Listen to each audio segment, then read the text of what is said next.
Crônicas do Amanhecer. Por Feijão, Centro Espírita Allan Kardec de Balneário Gaivota. Balneário Gaivota, 6 de dezembro de 2024.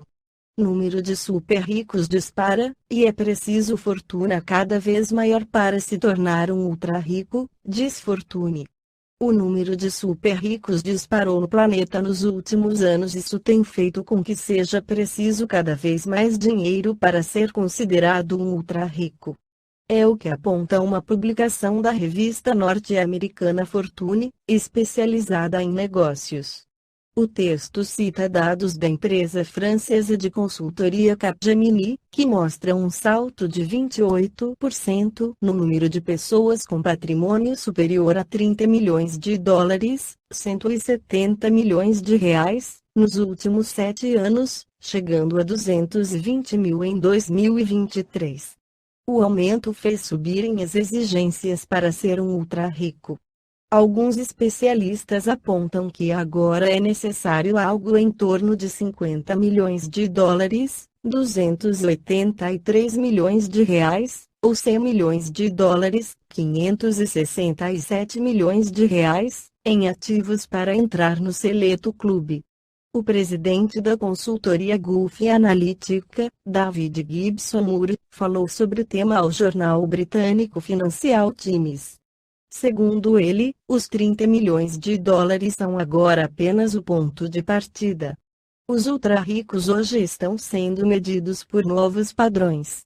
Alguns comentaristas financeiros sugerem que 100 milhões de dólares são o novo parâmetro para qualquer um que queira manter a cabeça erguida em festas de private equity, um tipo de investimento privado, disse. O relatório da riqueza de 2024, da consultoria inglesa Knight Frank, também foi destacado pela revista Fortune.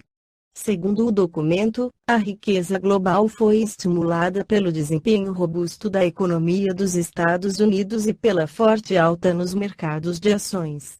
O relatório aponta um número ainda maior de pessoas com patrimônio líquido ultra alto, ou ultra high, no jargão inglês, pelo mundo, mais de 626 mil. Embora a América do Norte lidere o crescimento, é na Europa que moram os mais ricos, conclui a publicação. No Evangelho segundo o Espiritismo, Allan Kardec esclarece sobre a utilidade providencial da riqueza.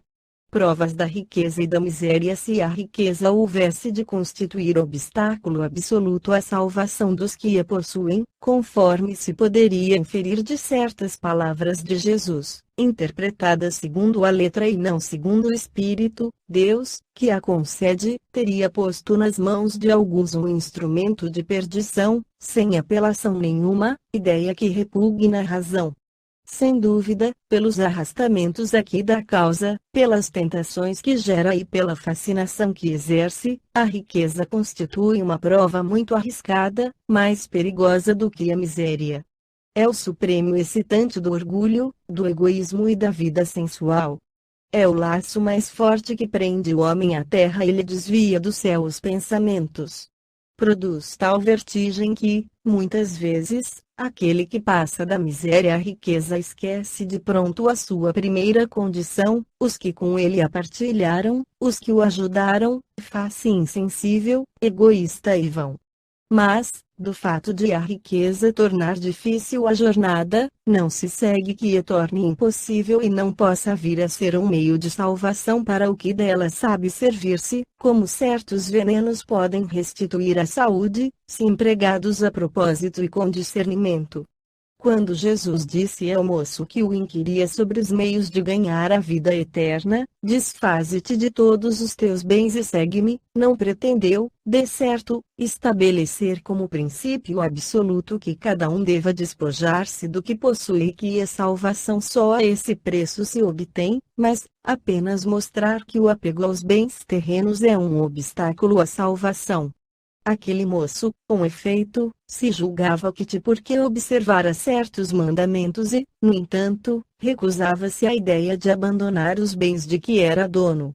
Seu desejo de obter a vida eterna não ia até ao extremo de adquiri-la com sacrifício.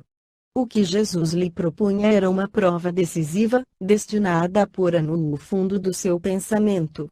Ele podia, sem dúvida, ser um homem perfeitamente honesto na opinião do mundo, não causar dano a ninguém, não maldizer do próximo, não ser vão, nem orgulhoso, honrar a seu pai e a sua mãe.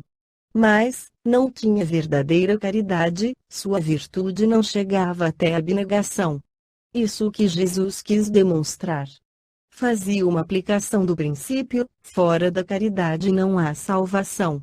A consequência dessas palavras, em sua acepção rigorosa, seria a abolição da riqueza por prejudicial à felicidade futura e como causa de uma imensidade de males na terra, seria, ao demais, a condenação do trabalho que a pode granjear, consequência absurda, que reconduziria o homem à vida selvagem e que, por isso mesmo, estaria em contradição com a lei do progresso, que é a lei de Deus. Se a riqueza é causa de muitos males, se exacerba tanto as más paixões, se provoca mesmo tantos crimes, não é a ela que devemos inculpar, mas ao homem, que dela abusa, como de todos os dons de Deus. Pelo abuso, ele torna pernicioso o que lhe poderia ser de maior utilidade. É a consequência do estado de inferioridade do mundo terrestre. Se a riqueza somente males houvesse de produzir, Deus não a teria posto na terra. Compete ao homem fazê-la produzir o bem. Se não é um elemento direto de progresso moral, é, sem contestação, poderoso elemento de progresso intelectual. Com efeito, o homem tem por missão trabalhar pela melhoria material do planeta. Cabe-lhe desobstruí-lo, saneá-lo, dispô-lo para receber um dia toda a população que a sua extensão comporta. Para alimentar essa população que cresce incessantemente, preciso se faz aumentar a produção.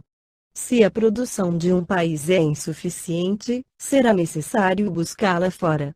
Por isso mesmo, as relações entre os povos constituem uma necessidade. A fim de mais as facilitar, cumpre sejam destruídos os obstáculos materiais que os separam e tornadas mais rápidas as comunicações. Para trabalhos que são obra dos séculos, teve o homem de extrair os materiais até das entranhas da terra, procurou na ciência os meios de os executar com maior segurança e rapidez. Mas, para os levar a efeito, precisa de recursos, a necessidade fê-lo criar a riqueza, como fez descobrir a ciência.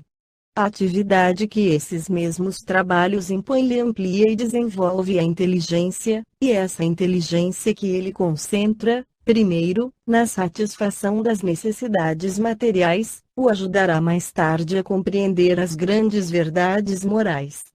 Sendo a riqueza o meio primordial de execução, sem ela não mais grandes trabalhos, nem atividade, nem estimulante, nem pesquisas. Com razão, pois, é a riqueza considerada elemento de progresso. Esta foi a crônica do amanhecer de 6 de dezembro de 2024. Por Alfredo Feijão Lopes.